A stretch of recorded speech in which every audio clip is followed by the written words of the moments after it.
morning, all of you. Good morning, ma'am.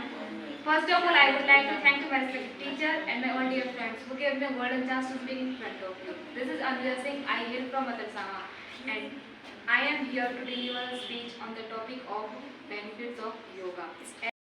As we know that, what is the benefits of yoga? So I would like to start my speech.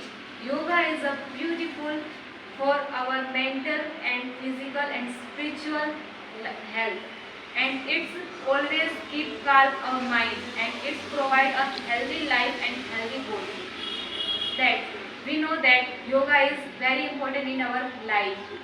As we know that no equipment and no tools for yoga we need.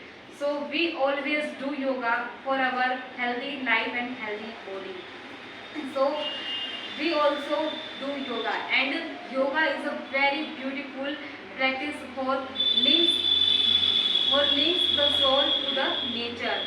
I would like to say some lines which is in Hindi. कुछ ऐसा करिए जिससे दवाओं का प्रयोग न करना पड़े, कुछ ऐसा करिए जिससे दवाओं का प्रयोग न करना पड़े। पर्यावरण को स्वच्छ बनाइए और आप प्रतिदिन करें योग। पर्यावरण को स्वच्छ बनाइए और आप प्रतिदिन करें योग। Thank you to listen me and for giving for my